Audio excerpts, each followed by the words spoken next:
ನಮಸ್ಕಾರ ವೀಕ್ಷಕರೇ, ಜಾನಕಿ ಟಿವಿ ಸುದ್ದಿವಾಹಿನಿಗೆ ಸ್ವಾಗತ. ನಾನು ನಿಮ್ಮ ಎಂ ಮಹಾದೇವಸ್ವಾಮಿ.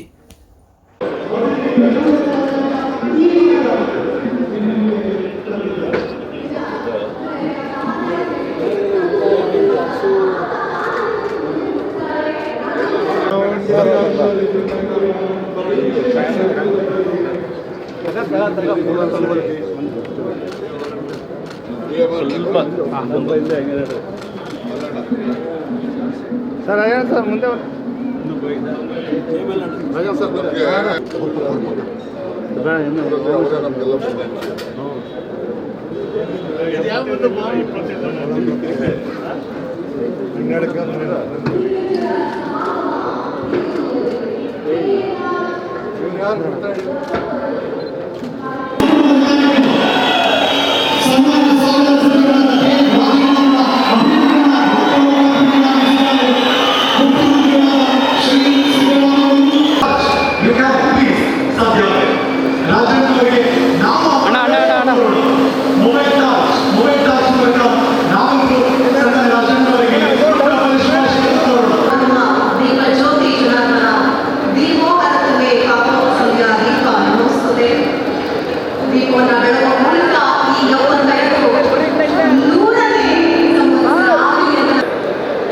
ರೈತರ ಕಷ್ಟದಲ್ಲಿದ್ದಾರೆ, ಅವರ ಕಷ್ಟದಲ್ಲಿ ಭಾಗಿಗಳಾಗಬೇಕು, ಅವರಿಗೆ ಸಾಲ ಮನ್ನಾ ಮಾಡಬೇಕು.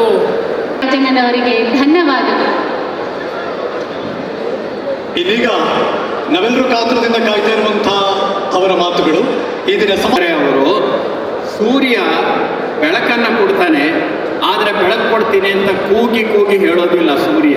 ನಾಯಕರು, ವಿಧಾನ ಪರಿಷತ್ತಿನ ಸಭಾಪತಿಗಳಾದ ಬಸವರಾಜ್ ಹೊರಟ್ಟಿಯವರೇ, ಬರಗೂರು ರಾಮಚಂದ್ರಪ್ಪನವರೇ, ಇವತ್ತು ಸಿಕ್ಕಿದೆ. ಮೂಲತಃ ಒಬ್ಬ ಯೂತ್ ಕಾಂಗ್ರೆಸ್ನ ಜಿಲ್ಲಾ ಅಧ್ಯಕ್ಷನಾಗಿ, ಪಕ್ಷದ ಕಾರ್ಯಕರ್ತರಾಗಿ ಎಲ್ಲ ಗಣ್ಯರು ಕೂಡ ಈ ಒಂದು ಕಾರ್ಯಕ್ರಮಕ್ಕೆ ಕೈ ಜೋಡಿಸಬೇಕು ಅಂತ ನಾನು ಕೇಳ್ಕೊಳ್ತೀನಿ. ಹಾಗೆಯೇ ವೇದಿಕೆಯಲ್ಲಿ ಅಭಿನಂದನಾ ಗ್ರಂಥ ಸಂಪಾದಕರಾದ ಹಿರಿಯ ಪತ್ರಕರ್ತರು ಶ್ರೀ ನಾಗಣ್ಣ ಅವರು ಮತ್ತು ಅವರ ಬಳಗದವರು ಕೂಡ ವೇದಿಕೆಯಲ್ಲಿದ್ದಾರೆ.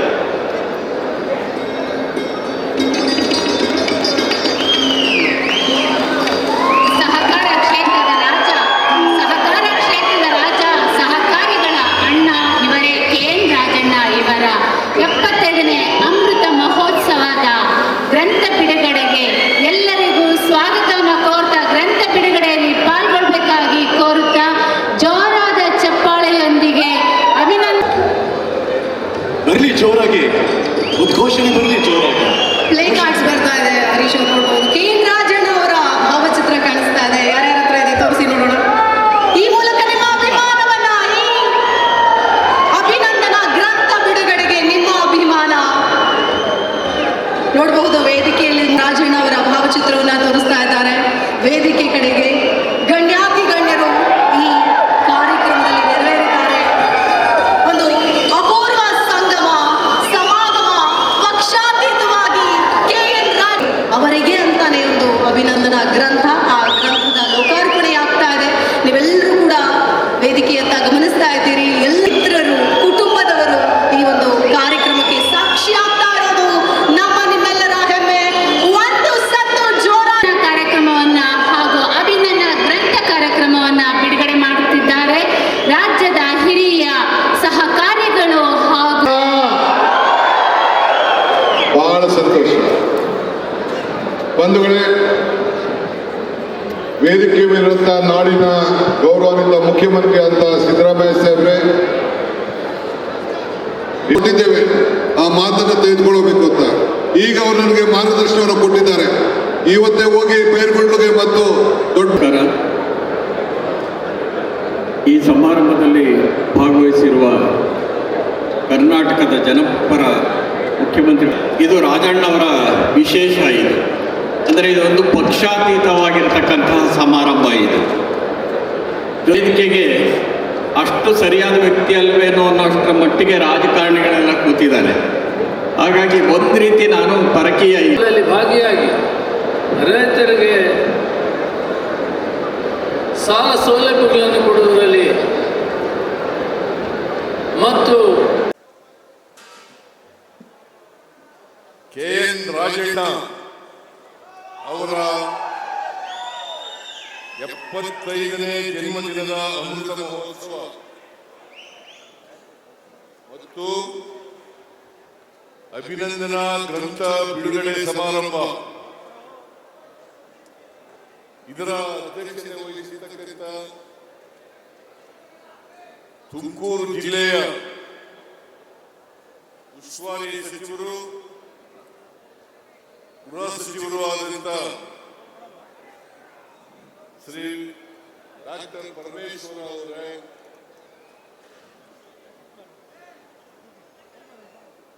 ಸನ್ಮಾನಿತರಾದಂತ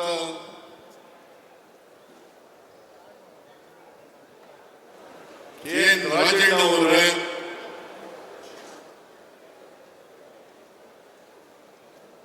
ಅವರ ಧರ್ಮಪತ್ನಿ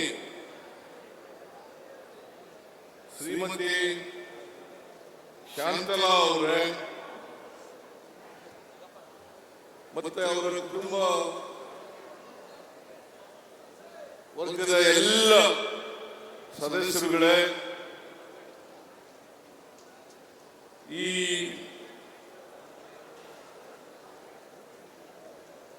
ಸಮಾರಂಭದಲ್ಲಿ ಆಶಯ ಭಾಷಣ ಮಾಡದಂತ ಹಿರಿಯ ಸಾಹಿತಿಗಳು ಆದಂತ ಬರಗೂರು ರಾಮಚಂದ್ರಪ್ಪ ಅವರೇ,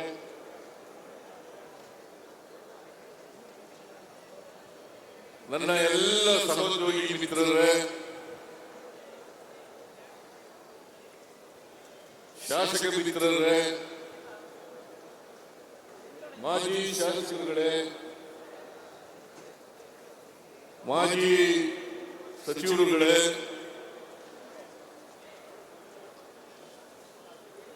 ವೇದಿಕೆ ಮೇಲೆ ಇರತಕ್ಕಂಥ ಎಲ್ಲ ಕೆ.ಎನ್. ರಾಜಣ್ಣನವರ ಅಭಿಮಾನಿಗಳೇ, ಆಹ್ವಾನಿತ ಗಣ್ಯರೇ, ಇಲ್ಲಿ ಇಷ್ಟೊಂದು ದೊಡ್ಡ ಸಂಖ್ಯೆಯಲ್ಲಿ ಸೇರಿದಂತ ಎಲ್ಲ ಆತ್ಮೀಯ ಬಂಧುಗಳೇ, ತಾಯಂದಿರೇ, ಯುವಕ ಮಿತ್ರರೇ, ಮಾಧ್ಯಮದ ಎಲ್ಲ ಗೆಳೆಯರೇ, ನಾನು ಈ ಸಂದರ್ಭದಲ್ಲಿ ಸಹಕಾರ ಸಚಿವರಾದಂತ ಕೆ.ಎನ್. ರಾಜಣ್ಣನವರು 74 ವರ್ಷಗಳನ್ನು ತುಂಬಿ 75ನೇ ವರ್ಷಕ್ಕೆ ಕಾಲಿಡ್ತಾ ಇದ್ದಾರೆ. ಸರಿವಾ?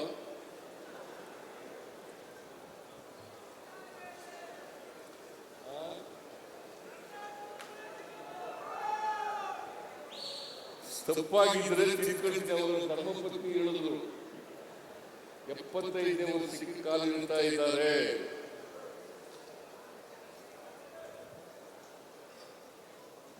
ಅವರಿಗೆ ಜನ್ಮದಿನದ ಶುಭಾಶಯಗಳನ್ನು ಕೋರಲಿಕ್ಕೆ ಬಯಸ್ತಾ ಇದ್ದೇನೆ.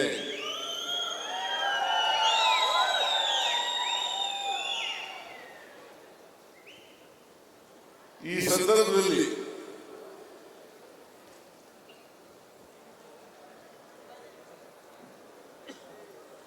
ಅವರು 100 ವರ್ಷಗಳಿಗೂ ಹೆಚ್ಚು ಕಾಲ ಬಾಳಲಿ ಅಂತೇಳಿ ಹಾರೈಸ್ತೇನೆ.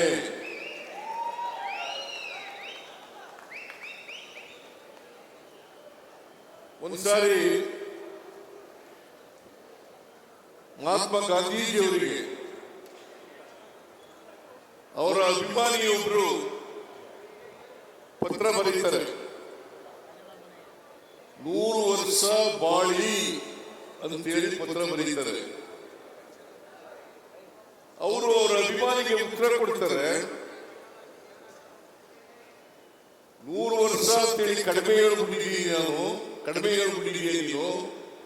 ನಾನು 125 ವರ್ಷ ಬದುಕಬೇಕು ಅಂತೇಳಿ ಇಚ್ಛೆ ಇಟ್ಕೊಂಡಿದ್ದೀನಿ ಅಂತೇಳಿ ಮಹಾತ್ಮ ಗಾಂಧೀಜಿಯವರು ಅವರ ಅಭಿಮಾನಿಗೆ ಉತ್ತರ ಕೊಡ್ತಾರೆ. ನಾನು ಈ ಸಂದರ್ಭದಲ್ಲಿ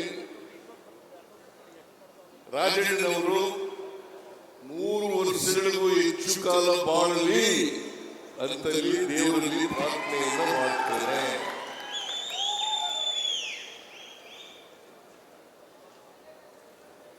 ಯಾಕಂದ್ರೆ ರಾಜಕೀಯದಲ್ಲಿ, ಸಹಕಾರಿ ಕ್ಷೇತ್ರದಲ್ಲಿ ಅನೇಕ ಜನ ಬರ್ತಾರೆ, ಹೋಗ್ತಾರೆ.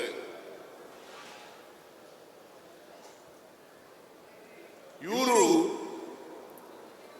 ರಾಜಕೀಯ ಅಂದ್ರೆ ಜನಸೇವೆ, ಸಹಕಾರ ಕ್ಷೇತ್ರ ಅಂದ್ರೆ ಜನಸೇವೆ ಅಂತ ತಿಳ್ಕೊಂಡಿರ್ತಕ್ಕಂಥ ರಾಜಕಾರಣಿ. ಅದರಲ್ಲೂ ವಿಶೇಷವಾಗಿ ಈ ಸಮಾಜದಲ್ಲಿರ್ತಕ್ಕಂಥ ಬಡವರು, ಯಾವುದೇ ಜಾತಿಗೆ ಸೇರಿರ್ಬೋದು, ಯಾವುದೇ ಧರ್ಮಕ್ಕೆ ಸೇರಿರ್ಬೋದು, ಯಾವುದೇ ಭಾಷೆ ಮಾತನಾಡಬಹುದು, ಆ ಜನರ ಬಗ್ಗೆ ಕಾಳಜಿ ಇದೆಯಲ್ಲ, ಅದು ಬಹಳ ಮುಖ್ಯ. ಸಮಾಜದಲ್ಲಿರ್ತಕ್ಕಂಥ ಎಲ್ಲ ಬಡವರಿಗೂ ಕೂಡ ಸಹಾಯ ಮಾಡಬೇಕು, ಅವರ ಕಷ್ಟದಲ್ಲಿ ಭಾಗಿಯಾಗಬೇಕು, ಅವರನ್ನ ಸಹಾಯ ಮಾಡಿ ಆರ್ಥಿಕವಾಗಿ ಮೇಲಕ್ಕೆ ಎತ್ತಕ್ಕಂಥ ಪ್ರಯತ್ನವನ್ನು ಮಾಡಬೇಕು ಅಂತಕ್ಕಂಥ ಕಾಳಜಿ ಇದೆಯಲ್ಲ, ಅದು ಬಹಳ ದೊಡ್ಡ ಗುಣ ಅಂತಕ್ಕಂಥ ಮಾತುಗಳನ್ನು ಹೇಳಲಿಕ್ಕೆ ಬಯಸ್ತಾ ಇದ್ದೇನೆ. ಅದು ಎಲ್ಲ ರಾಜಕಾರಣಿಗಳಲ್ಲೂ ಕೂಡ, ಎಲ್ಲ ಸಹಕಾರಿಗಳಲ್ಲೂ ಕೂಡ ಅದು ಬರಬೇಕು. ಸಮಾಜದಲ್ಲಿ ಏರುಪೇರುಗಳಿದ್ದಾವೆ. ಬಡವರಿದ್ದಾರೆ, ಶ್ರೀಮಂತರಿದ್ದಾರೆ, ಮೇಲ್ಜಾತಿಯವರಿದ್ದಾರೆ, ಕೆಳಜಾತಿಯವರಿದ್ದಾರೆ. ಇವೆಲ್ಲವೂ ಕೂಡ ನಮ್ಮ ಸಾಮಾಜಿಕ ವ್ಯವಸ್ಥೆ. ಈ ಸಾಮಾಜಿಕ ವ್ಯವಸ್ಥೆಯನ್ನ, ಈ ಅಸಮಾನತೆಯನ್ನ ತೊಡಗಿಸಬೇಕು. ಅಸಮಾನತೆಯನ್ನು ತೊಡಗಿಸಿ ಎಲ್ಲರೂ ಮುಖ್ಯವಾಗಿ ಇಲ್ಲಿಗೆ ಬರತಕ್ಕಂಥ ಪ್ರಯತ್ನವನ್ನು ಮಾಡತಕ್ಕಂಥದ್ದೇ ನಿಜವಾದ ರಾಜಕೀಯದ ಗುರಿ. ಅಲ್ಲದೆ ನಮ್ಮ ಸಂವಿಧಾನ ಹೇಳ್ತದೆ. ನಮ್ಮ ಸಂವಿಧಾನ ಬಹಳ ಸ್ಪಷ್ಟವಾಗಿ ಹೇಳ್ತದೆ, ಸಮಾನವಾಗಿ ಎಲ್ಲರಿಗೂ ಅವಕಾಶಗಳನ್ನು ಒದಗಿಸಿಕೊಡಬೇಕು. ಅದರಲ್ಲಿ ಜಾತಿ, ಧರ್ಮ, ಪ್ರದೇಶ, ಭಾಷೆ ಯಾವುದು ಬರಲ್ಲ. ಮನುಷ್ಯತ್ವ ಇರಬೇಕು. ಬಹಳ ಮುಖ್ಯವಾಗಿ ಪ್ರತಿಯೊಬ್ಬರಿಗೂ ಕೂಡ ಮನುಷ್ಯತ್ವ ಇರಬೇಕು. ಮನುಷ್ಯತ್ವ ಇದ್ದಾಗ ಮಾತ್ರ ನಾವು ಸಮಾಜವನ್ನು ಕಾಣಲಿಕ್ಕೆ ಸಾಧ್ಯ ಆಗ್ತದೆ. ಸಮಾಜದಲ್ಲಿ ಬದಲಾವಣೆಯನ್ನು ಕಾಣಲಿಕ್ಕೆ ಸಾಧ್ಯ ಆಗ್ತದೆ. ಈ ಬದಲಾವಣೆ ಆಗಬೇಕಾದ್ರೆ ನಾವು ಪ್ರತಿಯೊಬ್ಬರಿಗೂ ಕೂಡ ಆರ್ಥಿಕವಾಗಿ, ಸಾಮಾಜಿಕವಾಗಿ ಶಕ್ತಿಯನ್ನು ತುಂಬತಕ್ಕಂಥ ಪ್ರಯತ್ನವನ್ನು ಮಾಡಬೇಕು. ಬಾಬಾ ಸಾಹೇಬ್ ಅಂಬೇಡ್ಕರ್ ಒಮ್ಮೆ ಹೇಳ್ತಾರೆ, ಈ ದೇಶಕ್ಕೆ ಸ್ವಾತಂತ್ರ್ಯ ಬಂದದ್ದು ಸಾರ್ಥಕ ಆಗ್ಬೇಕಾದ್ರೆ ಪ್ರತಿಯೊಬ್ಬರಿಗೂ ಕೂಡ ಆರ್ಥಿಕ, ಸಾಮಾಜಿಕ ಸ್ವಾವಲಂಬನೆ ದೊರೆತಾಗ ಮಾತ್ರ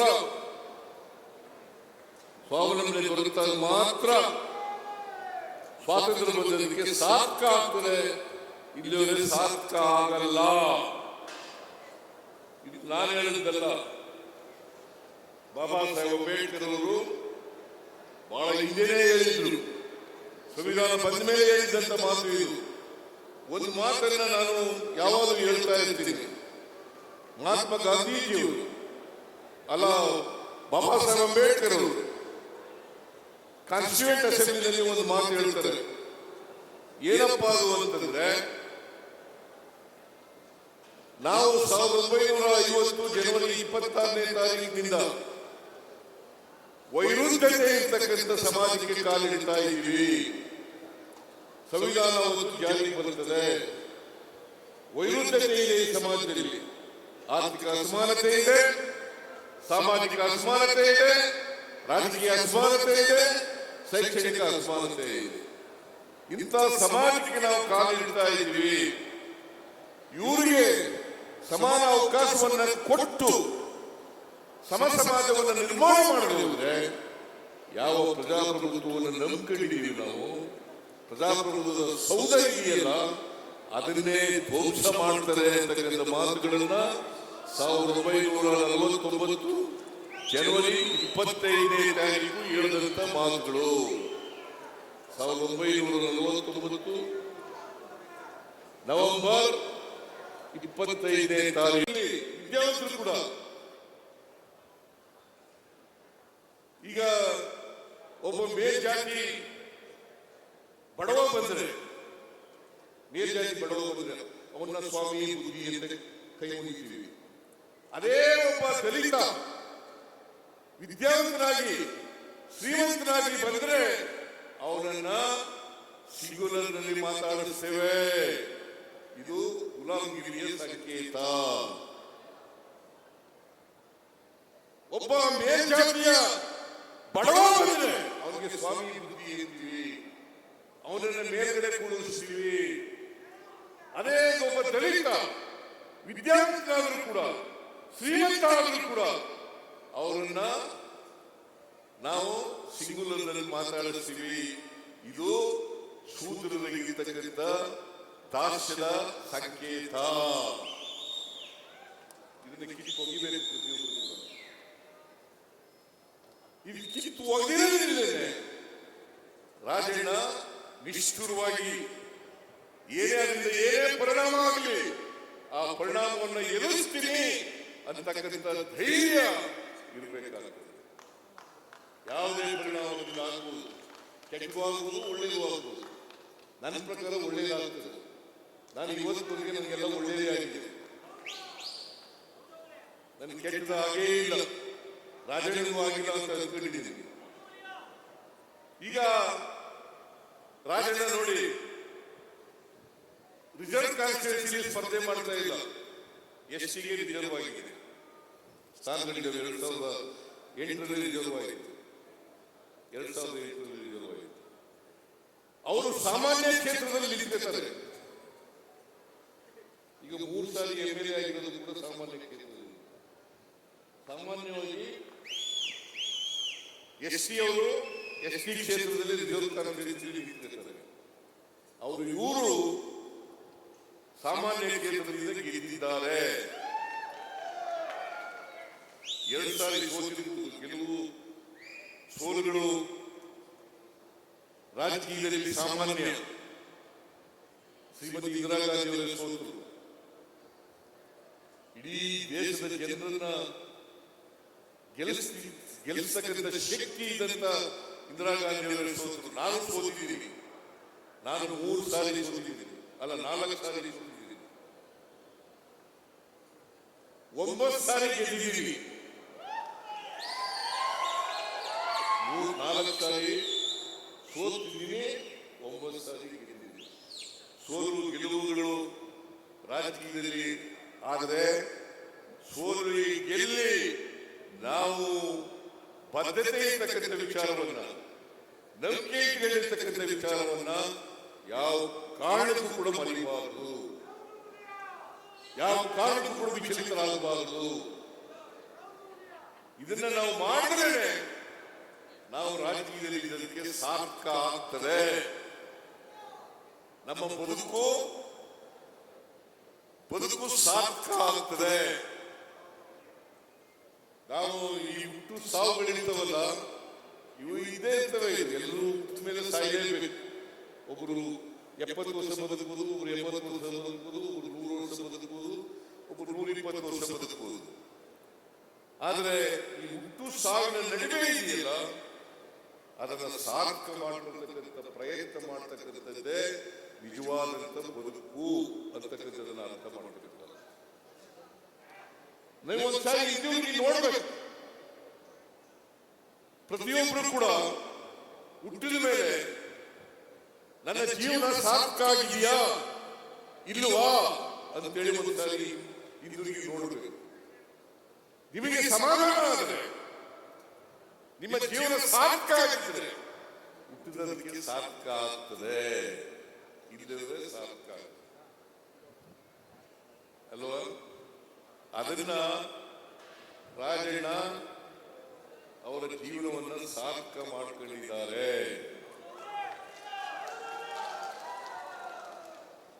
ರಾಜಣ್ಣ ಅವರ ಜೀವನ ಸಾರ್ಥಕ ಮಾಡ್ಕೊಂಡಿದ್ದಾರೆ.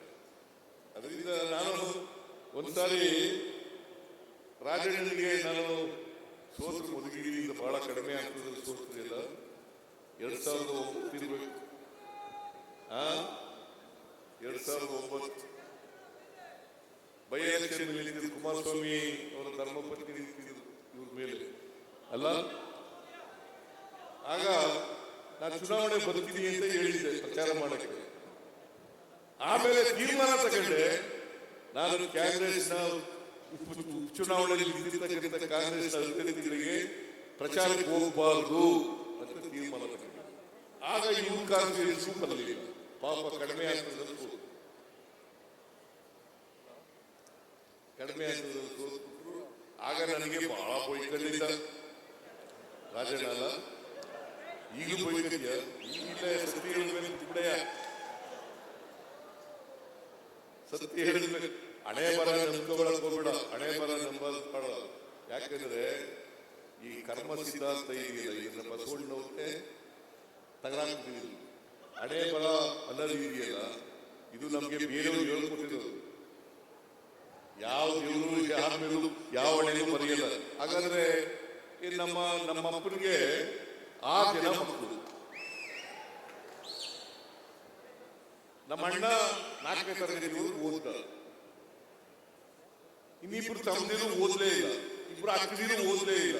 ಅವ್ರಿಗೆಲ್ಲ ಬರೋದಿಲ್ಲ ದೇವರು, ಓದ್ಬೇಡ ನೀವು ಅಂತ ಶಾಲೆಗೆ ಹೋಗ್ಬಿಡಿ ಅಂತ ನನಗೆ ಮಾತ್ರ ನಾವು ಓದೋದು ಬರೋದಿಲ್ಲ, ಚೀಫ್ ಮಿನಿಸ್ಟರ್ ಆಗುವಂತ ಬರೋದಿಲ್ಲ. ಹಾಗಾದ್ರೆ ತಾರತಮ್ಯ ಮಾಡೋದು, ಒಬ್ರಿಗೊಬ್ರಿಗೆ ತಾರತಮ್ಯ ಮಾಡೋದಿದೆಯಲ್ಲ, ದೇವರು ಯಾರು ತಾರತಮ್ಯ ಮಾಡಲ್ಲ. ಅದಕ್ಕೆ ಬಸವಾದಿ ಶರಣರು ಈ ಕರ್ಮ ಸಿದ್ಧಾಂತವನ್ನ ತ್ಯಜಿಸಿದರು.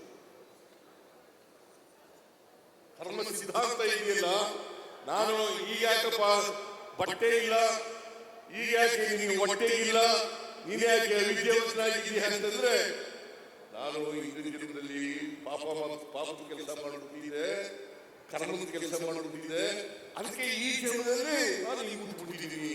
ಯಾರು ಹೇಳ್ಬಿಟ್ಟಿಲ್ಲ ಇದನ್ನ? ಮೇಲ್ಜಾತಿಯವರು ಹುಷಾರಾಗಿದ್ರು, ಎಲ್ಲ ನಡ್ಕೊಳ್ಳೋದು. ಯಾರು ನಿಂದ ಕೀಳುವಲ್ಲ, ಯಾರು ಮೇಲೂ ಅಲ್ಲ, ಹುಟ್ಟಿನಿಂದ ಯಾರು ಅಸಮರ್ಥರು ಅಲ್ಲ, ಸಮರ್ಥರು ಅಲ್ಲ. ಹುಟ್ಟಿನಿಂದ ಯಾರು ಆಗಲ್ಲ. ಹಾಗಾದ್ರೆ ಅಂಬೇಡ್ಕರ್ ಹೆಂಗೆ ಅಷ್ಟೊಂದು ಮೇಧಾವಿ ಆದರು? ದಲಿತ ಜಾತಿ ಹುಟ್ಟಿದ್ರು, ಯಾಕೆ ಮೇಧಾವಿ ಆದರು? ವಾಲ್ಮೀಕಿ ಯಾಕೆ ಮೇಧಾವಿ ಆದರು? ರಾಮಾಯಣ ಬರೆದರು. ಎಷ್ಟು ಜಾತಿ ಹುಟ್ಟಿದ್ದಲ್ಲ, ನಾನು ಕುರುಬರ ಜಾತಿ ಹುಟ್ಟಿದ್ದಲ್ಲ.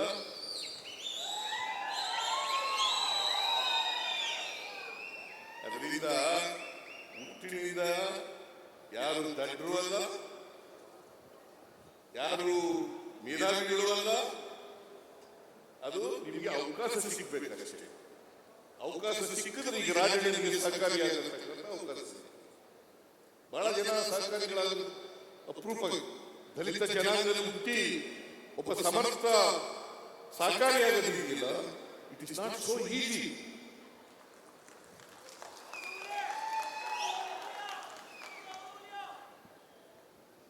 ನಾವು ಅವಕಾಶ ಸಿಗ್ಬೇಕಷ್ಟೇ. ನನಗೆ ಅವಕಾಶ ಸಿಕ್ತು, ನಾನು ಬೆಳೆದು, ನಾನು ಲಾಯರ್ ಆದೆ, MLA ಆದೆ, ಮುಖ್ಯಮಂತ್ರಿ ಆಗಲಿಕ್ಕೆ ಅವಕಾಶ ಸಿಕ್ತು. ಆಗ್ತದೆ ಇಲ್ಲ. ನಾನು ಓದ್ದೆ ಹೋಗಿದ್ರೆ ಏನೂ ಆಯ್ತಿರ್ಲಿಲ್ಲ. ಅದಕ್ಕೆ ನಾನು ರಾಜಪ್ಪ ಮೇಷ್ಟ್ರು ಯಾವಾಗ ನೆನಪಿಸ್ತಾ ಇದ್ದೀನಿ. ನಾನು ನೇರವಾಗಿ 5ನೇ ತರಗತಿ ಸೇರಿದೆ. ಆ ರಾಜಪ್ಪ ಮೇಷ್ಟ್ರು ಬರದೇ ಹೋಗಿದ್ರೆ ನಮಗೆ ಮಾಸ್ಟರಾಗಿ ನಾನು 5ನೇ ತರಗತಿ ಸೇರ್ಕತ್ತೇನೂ ಇರಲಿಲ್ಲ, ವಿದ್ಯಾವಂತ ಆಯ್ತಾನೂ ಇರಲಿಲ್ಲ, MLA ಆಯ್ತಾನೂ ಇರಲಿಲ್ಲ, ಮುಖ್ಯಮಂತ್ರಿ ಆಯ್ತಾನೂ ಇರಲಿಲ್ಲ. ಆಮೇಲೆ ಬಾಬಾ ಸಾಹೇಬ್ ಅಂಬೇಡ್ಕರ್ ಅವರು ಸಂವಿಧಾನ ಇದೆಯಲ್ಲ, ಅದು ಇಂಥ ಸಂವಿಧಾನ ಇರೋದ್ರೆ ನಾವೆಲ್ಲರೂ ಕೂಡ ಮುಖ್ಯವಾಗಿ ಬರಕ್ಕೆ ಆಗ್ತಾನೇ ಇರಲಿಲ್ಲ. ನಾವು ಅವಕಾಶ ಸಿಕ್ಕಿದಾಗ ಈ ಸಮಾಜದಲ್ಲಿ ಬದಲಾವಣೆ ತರಲಿಕ್ಕೆ ಪ್ರಾಮಾಣಿಕ ಪ್ರಯತ್ನವನ್ನು ಮಾಡಬೇಕು. ನಾನು ಅದಕ್ಕೆ ಹಿಂದೆ ಮುಖ್ಯಮಂತ್ರಿ ಆಗಿರುವಾಗ, ಈಗ ಮುಖ್ಯಮಂತ್ರಿ ಆದಾಗ, ಕಾಂಗ್ರೆಸ್ ಪಕ್ಷ ಅಧಿಕಾರಕ್ಕೆ ಬಂದಾಗ ನಾವು ಸಮಾಜದಲ್ಲಿ ಬಡತನ ಹೋಗಲಾಡಿಸಿ ಸಾಮಾಜಿಕ ಆರ್ಥಿಕ ಶಕ್ತಿಯನ್ನು ತುಂಬತಕ್ಕಂಥ ಕೆಲಸ ಮಾಡಬೇಕು.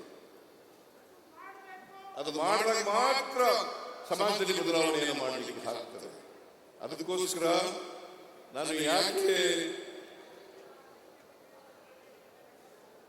ರಾಜಣ್ಣವ್ರನ್ನ ನಂಬ್ತೀನಿ, ಪ್ರೀತಿಸ್ತೀನಿ ಅಂತಂದ್ರೆ ಅವರ ಬಡವರ ಮೇಲೆ ಇರ್ತಕ್ಕಂಥ ಕಾಳಜಿ,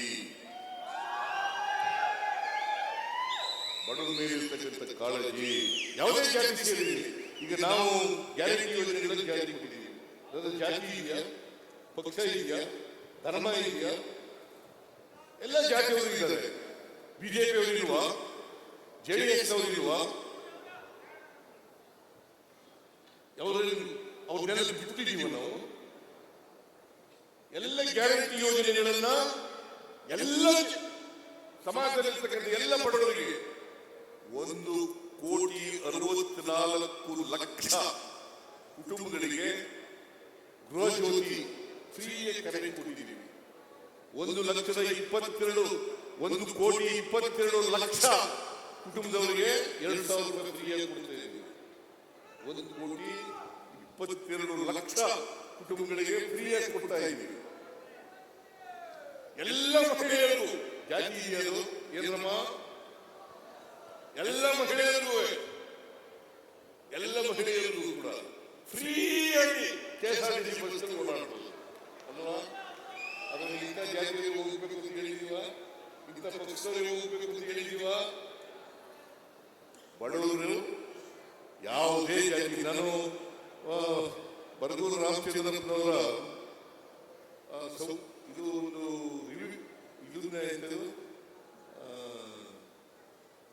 ನಿಮ್ಮ ಲೇಖನದಲ್ಲಿ ಓದಿದೆ ನಾನು. ರಾಜಣ್ಣವರು ಉತ್ತರ ಕೊಟ್ಟವ್ರೆ ಏನಂತ ಅಂತಂದ್ರೆ,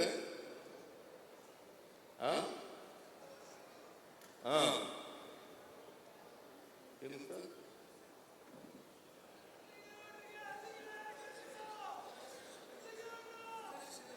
ಸಂದರ್ಶನದಲ್ಲಿ ಹೋದ್ರೆ ಸಂದರ್ಶನ ಮಾಡಿದ್ದಾರೆ ಅವರು, ಲೇಖನರು ಬರೆದು ಸಂದರ್ಶನರು ಮಾಡಿದ್ದಾರೆ.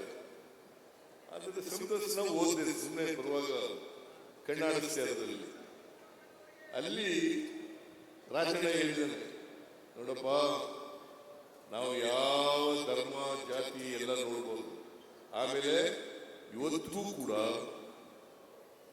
ಶಾಲೆಗೆ ಫೀಸ್ ಇಲ್ಲ.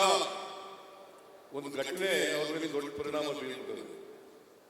ಯಾರೇ ಬರಲಿ, ಯಾವ ಜಾತಿಯವರ ಬರಲಿ, ಯಾವ ಧರ್ಮದವರ ಬರಲಿ, ನಮ್ಗೆ ಆಗದೇ ಇರೋರು ಬರಲಿ, ಗೊತ್ತಿರೋರು ಬರಲಿ, ಗೊತ್ತಿಲ್ಲದೆ ಇರೋರು ಬರಲಿ, ಅವ್ರಿಗೆಲ್ಲರಿಗೂ ಕೂಡ ಇವತ್ತು ಫೀಸ್ ಕೊಡ್ತೀನಿ ನಾನು ಅಂತ ಬಂದಿದ್ದಾರೆ.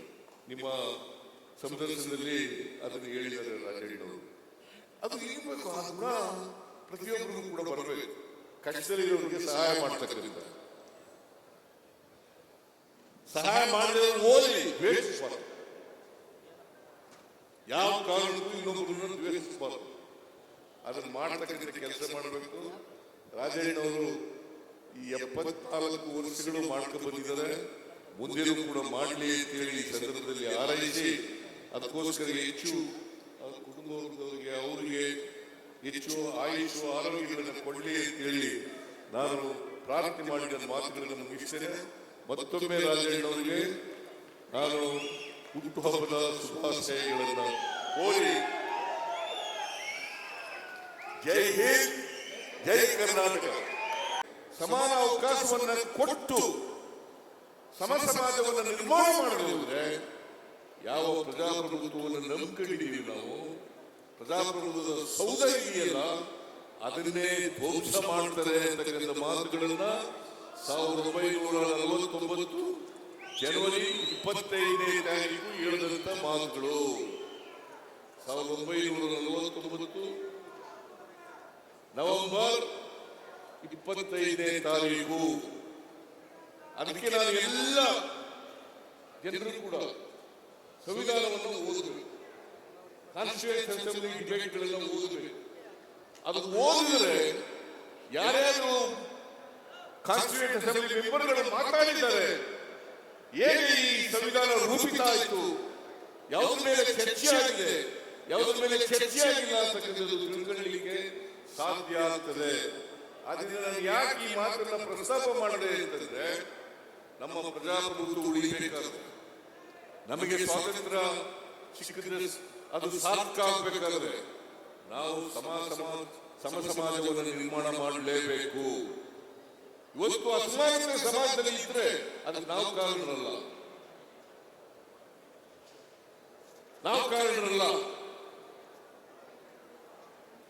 ಬಹುಸಂಖ್ಯಾತ ಜನರನ್ನ ಅಕ್ಷರ ಸಂಸ್ಕೃತಿಯಿಂದ ದೂರ ಇಟ್ಟಿದ್ದೇ ಕಾರಣ. ಚತುರ್ವರ್ಣ ವ್ಯವಸ್ಥೆ ಕಾರಣ. ಇದನ್ನು ನಾವು ಅರ್ಥ ಮಾಡ್ಕೋಬೇಕಾಗುತ್ತದೆ. ಈ ಚತುರ್ವರ್ಣ ವ್ಯವಸ್ಥೆಯಿಂದ ಆರ್ಥಿಕ ಸಾಮಾಜಿಕ ಅಸಮಾನತೆ ನಿರ್ಮಾಣ ಆಯಿತು, ರಾಜಕೀಯ ಅಸಮಾನತೆ ನಿರ್ಮಾಣ ಆಯಿತು. ಇದು ಬದಲಾವಣೆ ಆಗಲೇಬೇಕು. ನಾವೆಲ್ಲ ಮನುಷ್ಯರು, ಮನುಷ್ಯತ್ವವನ್ನು ಬೆಳೆಸಿಕೊಳ್ಳತಕ್ಕಂಥ ಪ್ರಯತ್ನವನ್ನು ಮಾಡಬೇಕು. ಮನುಷ್ಯತ್ವ ಬೆಳೆಸೇ ಹೋದರೆ ದ್ವೇಷದಿಂದ ಯಾವ ಕಾರಣಕ್ಕೂ ಕೂಡ ಸಮಾನತೆಯ ಸಮಾಜವನ್ನ ನಿರ್ಮಾಣ ಮಾಡಲಿಕ್ಕೆ ಸಾಧ್ಯ ಇಲ್ಲ. ಅದನ್ನ ರಾಜಣ್ಣವರು ಬರೇ ಈ ಕಡೆ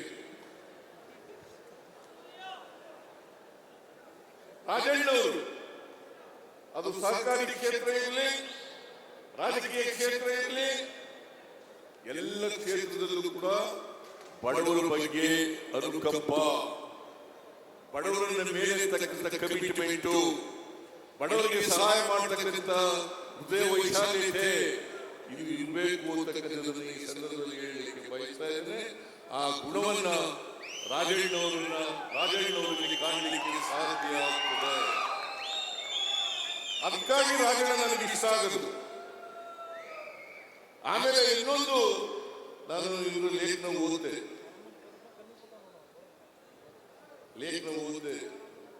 ನೀವಿಬ್ರು ಒಂದೇ ಕಾಲೇಜಿನಲ್ಲಿ ಓದಿದಂತೆ,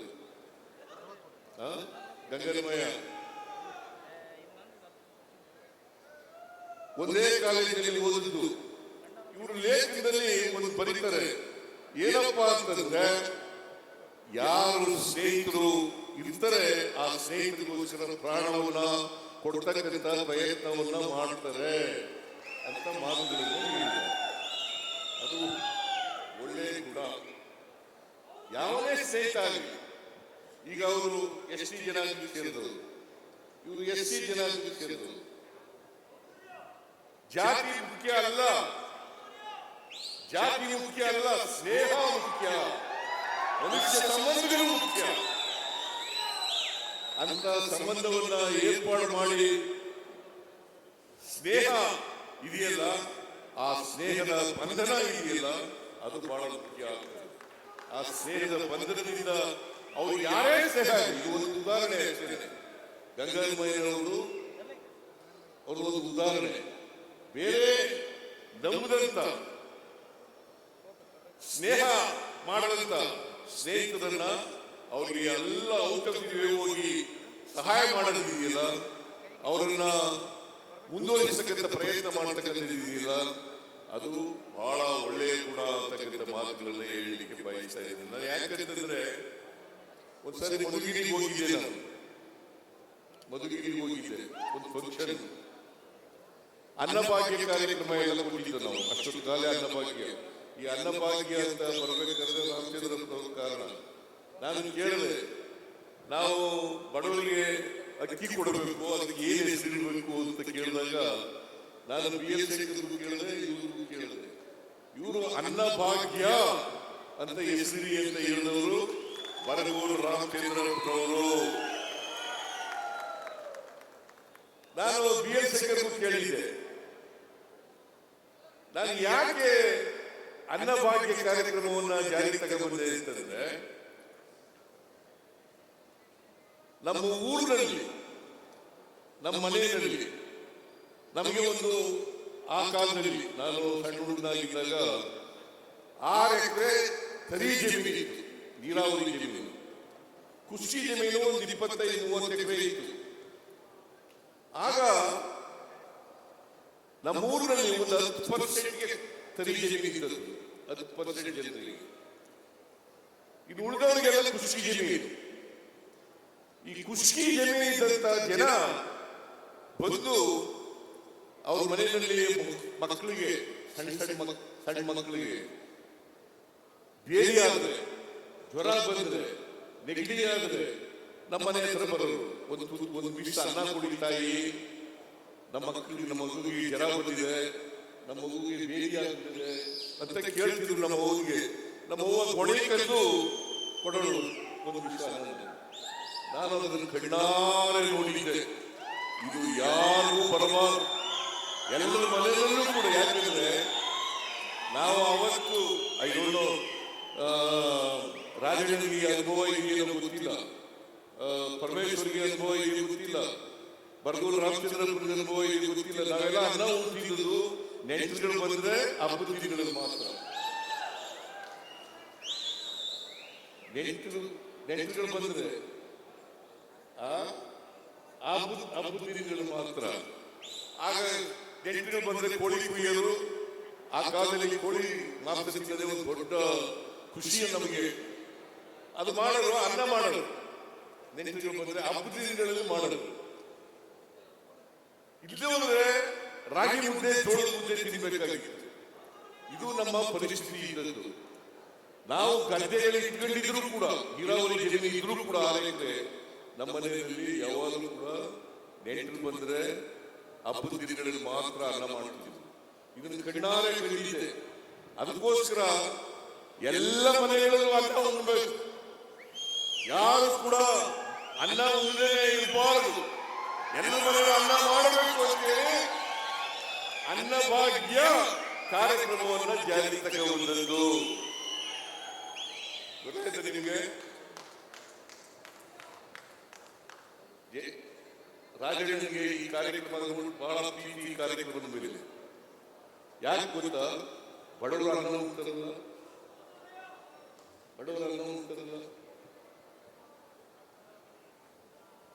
ಎಲ್ಲರ ಮನೆಯಲ್ಲೂ ಅನ್ನ ಮಾಡ್ತಾರಲ್ಲ. ಈಗ 10 kg ಮಾಡಿದ್ದೀವಿ, 5+5 10 kg ಮಾಡಿದ್ದೀವಿ. ಈ ಕಾರ್ಯಕ್ರಮ ಮಾಡಿದಾಗ ರಾಜಣ್ಣ ಸಲಹೆ ಕೊಟ್ಟರು. ಏನಂತ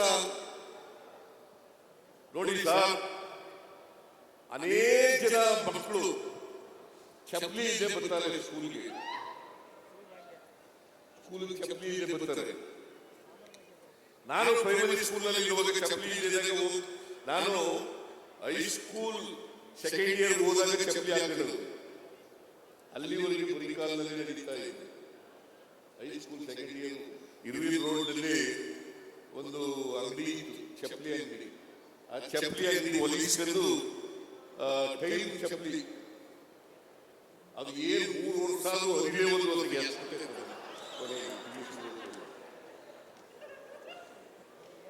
ಅಂತ ಚಪ್ಪಲಿ ಇದು. ಅದಕ್ಕೆ ರಾಜಣ್ಣ ಹೇಳಿದ್ರು, ಬಹಳ ಜನ ನೀವು ಶ್ರೀಮಂತರ ಮಕ್ಕಳು ಶೂ ಹಾಕೊಂಡು ಬರ್ತಾರೆ, ಟೈ ಹಾಕೊಂಡು ಬರ್ತಾರೆ, ಯೂನಿಫಾರ್ಮ್ ಹಾಕೊಂಡು ಬರ್ತಾರೆ. ಇವರು ಪಾಪ ಬಡವರ ಮಕ್ಕಳು ಅವರು ಶಾಲೆಗೆ ಬರ್ಬೇಕಾದ್ರೆ ಕಷ್ಟ. ಮನೆಯಲ್ಲಿ ಬ್ರೇಕ್ಫಾಸ್ಟ್ ಇರಲ್ಲ. ಈಗ ನಾವೆಲ್ಲ ತಂಗಳು ರಾಗಿ ಮುದ್ದೆ ಅಥವಾ ಜೋಳದ ಮುದ್ದೆ ಮಜ್ಜಿಗೆ ಕಲಸಿದ್ದು ಊಟ ಮಾಡ್ಕೊಂಡು ಬರ್ತಿದ್ದವು, ಶಾಲೆಗೆ ಹೋಗ್ತಿದ್ದವು. ಬಡವರ ಮಕ್ಕಳು ಪರಿಕಾಲದಲ್ಲಿ ಬರ್ತಾರೆ, ಅವರಿಗೆ ಶೂ ಮತ್ತು ಸಾಕ್ಸ್ ಕೊಡ್ತಕ್ಕಂಥ ಭಾಗ್ಯ ಮಾಡಬೇಕು ಅಂತೇಳಿ ಸಲಹೆ ಕೊಟ್ಟವರು ರಾಜಣ್ಣ. ನಾನು ನೆಕ್ಸ್ಟ್ ಇಯರ್ ಬಜೆಟ್ ಮಂಡಿಸುವಾಗ ಅದನ್ನು ಘೋಷಣೆ ಮಾಡಿದೆ. ನಾನು ಯಾಕೆ ಈ ಮಾತನ್ನು ಹೇಳ್ತಾ ಇದ್ದೀನಿ ಅಂತಂದ್ರೆ, ಬಡವರ ಬಗ್ಗೆ ಯಾರಿಗೆ ಕಾಳಜಿ ಇದೆ, ಆ ಕಾಳಜಿ ಇರೋರು ಮಾತ್ರ ಇಂಥ ಸಲಹೆ ಕೊಡಲಿಕ್ಕೆ ಸಾಧ್ಯ ಆಗ್ತದೆ. ಬಡವರ ಬಗ್ಗೆ ಕೊಡ. ಅದಕ್ಕೆ ಮೇಲೆ ರೈತರು ಸಾಲ ಮನ್ನಾ ಮಾಡಬೇಕು ಅಂತ ಹೇಳಿ ಒತ್ತಡ ಇತ್ತು. ನಾನು ಕೂಡ ತೀರ್ಮಾನ ಮಾಡಿದೆ ಸಾಲ ಮನ್ನಾ ಮಾಡಬೇಕು ಅಂತ. ಆಗ ರಾಜಣ್ಣ ಕೇಳಿದೆ, ಡಿಸಿಸಿ ಬ್ಯಾಂಕ್ ಅಧ್ಯಕ್ಷ, ಏನಪ್ಪ Rajanna, effects bank DCC bank ಎರಡೂ ರಾಜಣ್ಣ ಕೇಳಿದೆ, ನೋಡಪ್ಪ ರಾಜಣ್ಣ, 50,000 ರೂಪಾಯಿವರೆಗೆ ಸಾಲ ಮನ್ನಾ ಮಾಡಬೇಕು ಅಂತ ಇದ್ದೀನಿ, ಏನ್ ಮಾಡಬೇಕು ಅಂತ ಕೇಳಿದೆ. ಮಾಡಿ ಅಂತ ಹೇಳಿ ಅದನ್ನೆಲ್ಲ ವಿವರಣೆ ಕೊಟ್ಟದ್ದು ರಾಜಣ್ಣ. ಸಾಲ ಮನ್ನಾ ಮಾಡಲಿಕ್ಕೆ ಕಷ್ಟ ಆಗಿತ್ತು. ಈಗಲೂ ಕ್ಯಾಬಿನೆಟ್ ನಲ್ಲಿ ಕುಮಾರಸ್ವಾಮಿ ಸಾಲ ಮಾಡಬೇಕು ಬಿಟ್ಬಿಟ್ಟು ಹೋಗಿದ್ನಲ್ಲ, ಅದಿನ್ನೂ ಬಾಕಿ ಇದೆ, ಅದನ್ನು ಕೊಡಬೇಕು ಅಂತ ಹೇಳಿ. ಯಾಕಂತಂದ್ರೆ ಇದು ರಾಜಣ್ಣಿಗೆ ಹೆಸರು ಬರಲ್ಲ, ಬರದೇವರು ಕೂಡ ಕೊಡೋಣ ರಾಜಣ್ಣ. ಯಾಕಂತಂದ್ರೆ ರೈತರು ಸಂಬಂಧಪಟ್ಟಂತ ಕಾರ್ಯಕ್ರಮ ಇದು. ಕುಮಾರಸ್ವಾಮಿ ಹೆಸರು ತಗೊಂಡು ಸಾಲ ಮನ್ನಾ ಮಾಡ್ತೀನಿ 1 ಲಕ್ಷದವರೆಗೆ ಸಾಲ ಮಾಡ್ತೀನಿ ಅಂತ ಹೆಸರು ತಗೊಂಡ್ರು. ಆದ್ರೂ ನಾವು ಉಳಿಕೆ ಹಣ 500 ಚಿಲ್ಲರೆ ಕೋಟಿ ಅಲ್ಲ, 300 ಚಿಲ್ಲರೆ ಕೋಟಿ, 300 ಚಿಲ್ಲರೆ ಕೋಟಿಯನ್ನ ಮುಂದಿನ ದಿನಗಳಲ್ಲಿ ಅದನ್ನು ಚುಕ್ತ ಮಾಡ್ತೀವಿ. ನಾನು ಸಣ್ಣ ಮನ್ನಾ ಮಾಡಿದಂತ ಬಡ್ಡಿ ಸ್ವಲ್ಪ ಹಣ ಉಳ್ಕೊಂಡಿತ್ತು, ಆ ಹಣನು ಕೂಡ ಮನ್ನಾ ಮಾಡತಕ್ಕಂಥ ಆ ಹಣನು ಕೂಡ ತೀರಿಸಿಕೊಟ್ಟಿದ್ದೇನೆ. ನಾನು ಯಾಕೆ ಈ ಮಾತುಗಳನ್ನ ಹೇಳ್ತಾ ಇದ್ದೀನಿ ಅಂತಂದ್ರೆ, ರಾಜಣ್ಣ ಯಾವಾಗಲೂ ಕೂಡ ನೇರ ನಡೆ ನುಡಿಯವರು, ನಿಷ್ಠುರವಾಗಿ ಮಾತಾಡ್ತಕ್ಕಂಥದ್ದು. ಬಹುಶಃ ಅದು ನೇರ ನಡೆನುಡಿ ನಿಷ್ಠುರವಾಗಿ ಮಾತಾಡ್ತಕ್ಕಂಥದ್ದು ಅದು ಇದ್ರೆ ಅದು ಸ್ವಾಭಿಮಾನದ ಸಂಕೇತ. ಯಾರಿಗೆ ಸ್ವಾಭಿಮಾನ ಇರ್ತದೆ ಅವರೆಲ್ಲರೂ ಕೂಡ ಮೇಲೆ ಬರಲಿಕ್ಕೆ ಸಾಧ್ಯ ಆಗ್ತದೆ. ಸ್ವಾಭಿಮಾನ ಇಲ್ಲದೆ ಹೋದ್ರೆ ದಾಸ್ಯ ಮನೆ ಮಾಡಿಕೊಳ್ಳುತ್ತದೆ. ನಮ್ಮಲ್ಲಿ ಇನ್ನೂ ಕೂಡ ದಾಸ್ಯ ಹೋಗಿಲ್ಲ. ಬಹಳ ಜನ ವಿದ್ಯಾವಂತರು ಕೂಡ, ಅವಿದ್ಯಾವಂತರಿರಲಿ ವಿದ್ಯಾವಂತರು ಕೂಡ ಈಗ ಒಬ್ಬ ಮೇಲ್ಜಾತಿ ಬಡವ ಬಂದ್ರೆ ಅವನ್ನ ಸ್ವಾಮಿ ಬುದ್ಧಿ ಅಂತ ಕೈ ಮುಗಿತೀವಿ. ಅದೇ ಒಬ್ಬ ದಲಿತ ವಿದ್ಯಾವಂತನಾಗಿ ಶ್ರೀಮಂತನಾಗಿ ಬಂದ್ರೆ ಅವನನ್ನ ಸಿಂಗುಲರ್ನಲ್ಲಿ ಮಾತಾಡಿಸ್ತೇವೆ. ಇದು ಗುಲಾಮಗಿರಿಯ ಸಂಕೇತ. ಒಬ್ಬ ಮೇಲ್ಜಾತಿಯ ಬಡವ ಬಂದ್ರೆ ಅವನಿಗೆ ಸ್ವಾಮಿ ಬುದ್ಧಿ ಅಂತೀವಿ, ಅವನನ್ನ ಮೇಲ್ಗಡೆ ಕೂಡಿಸ್ತೀವಿ. ಅದೇ ಒಬ್ಬ ದಲಿತ ವಿದ್ಯಾವಂತನಾದರೂ ಕೂಡ ಶ್ರೀಮಂತ ಆದರೂ ಕೂಡ ಅವರನ್ನ ನಾವು ಸಿಂಗುಲರ್ನಲ್ಲಿ ಮಾತಾಡಿಸ್ತೀವಿ. ಇದು ಶೂದ್ರರಿಗಿರ್ತಕ್ಕಂಥ ದಾಸ್ಯದ ಸಂಕೇತ. ಇದನ್ನ ಕಿತ್ತು ಹೋಗಿಬೇಕು.